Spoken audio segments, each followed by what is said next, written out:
Hello everyone, আসসালামু আলাইকুম। আমি আজকে চিংড়ি মাছ দিয়ে কচু রান্না করব। কচু আমি ধুয়ে পরিষ্কার করে নিয়েছি, এখন আমি কড়াইয়ের মধ্যে দিয়ে দিব। আর কচু সিদ্ধ হওয়ার জন্য দিয়ে দিব ১ চামচ লবণ। এখন আমি ঢাকনাটা ঢেকে কচু সিদ্ধ করে নেব। কচুর সাথে আমি কচুর পাতা সবগুলাই দিয়েছি। কচুগুলো একদম ছোট, ছোট ছিল আর পাতাগুলো একদম কুমলা ছিল। তার জন্য আমি পাতাসহ দিয়েছি। কচুগুলো আমি ছিলিয়ে তারপরে দিয়েছি। কচু ছিলিয়ে রান্না করা যায়, না ছিলিয়েও কিন্তু রান্না করা যায়। কিন্তু ছিলিয়ে রান্না করলে আমার কাছে মনে হয় কচু তাড়াতাড়ি সিদ্ধ হয়ে যায়। দেখেন কয়েক মিনিট পর আমি ঢাকনা উঠিয়ে নিয়েছি, কচু কত সুন্দর সিদ্ধ হয়ে গেছে। মাঝে, মাঝে ঢাকনা উঠিয়ে আমি কচু নেড়ে দিচ্ছি যেন আবার নিচে লেগে না ধরে। কচু আর আলাদা করে গলিয়ে নিতে হলো না। দেখেন নাড়তে, নাড়তে কচু কিন্তু একদম গলে গেছে। এখানে কচুর থেকে পাতার পরিমাণটা একটু বেশি হয়ে গেছে। তার জন্য দেখেন একদম আঠালো, আঠালো টাইপের হয়েছে কচুটা। আমার কচু গলিয়ে নেওয়া হয়ে গেছে। এখন আমি প্যানের মধ্যে ফোড়ন দিব। ফোড়ন দেওয়ার জন্য প্যানের মধ্যে আমি সয়াবিন তেল দিয়ে দিব।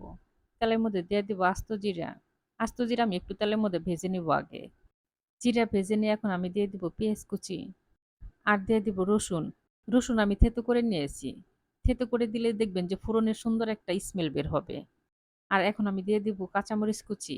যে যেমন ঝাল পছন্দ করেন সেই অনুযায়ী মরিচ দিয়ে দিবেন। আমি এখানে কিন্তু আর কোনো রকম মসলা দিব না। আমি একদম অল্প মসলায় আজকে কচু রান্না করব। এখন আমি দিয়ে দিব সামান্য একটু লবণ আর দিয়ে দিব সামান্য একটু হলুদের গুঁড়া। আর কচু যদি বেশি সবুজ রাখতে চান, সুন্দর দেখাতে চান তাহলে কিন্তু হলুদ না দিলেও হবে। পেঁয়াজ, রসুন, কাঁচামরিচ আমি তেলের মধ্যে আগে খুব ভালো করে ভেজে নিয়েছি। এখন আমি দিয়ে দিব চিংড়ি মাছ। চিংড়ি মাছ আমি রসুন পেঁয়াজের সাথে খুব ভালো করে ভেজে নিব।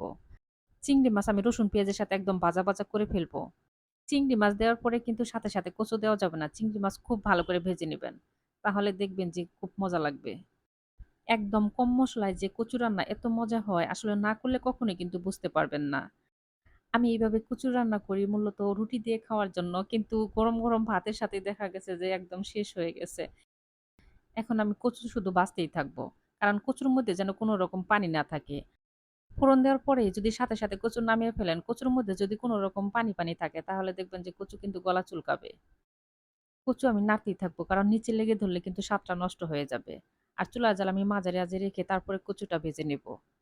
যারা একদম কম মসলায় খাবার পছন্দ করেন আমার মনে হয় আজকে তাদের কচু রান্নাটা ভীষণ ভালো লাগবে। যারা অনেক বেশি মসলা খান তারাও এইভাবে রান্না করে খেয়ে দেখবেন, দেখবেন অনেক ভালো লাগবে। আমার কচু রান্না কিন্তু প্রায় হয়ে গেছে। দেখেন আমি কাছ থেকে দেখিয়ে দিচ্ছি, দেখেন কত সুন্দর হয়েছে। আর খেতে কিন্তু মাশাআল্লাহ ভীষণ মজা হয়েছিল। আমার এই কচু রান্না আপনাদের যদি ভালো লাগে তাহলে অবশ্যই আমার ভিডিওতে একটা লাইক, কমেন্ট আর একটা শেয়ার দিয়ে দিবেন। চিংড়ি মাছ দিয়ে কচু রান্না আমার হয়ে গেছে। এখন আমি নামিয়ে ফেলবো। সবাই ভালো থাকবেন, আমাদের জন্য দোয়া করবেন। আল্লাহ হাফেজ।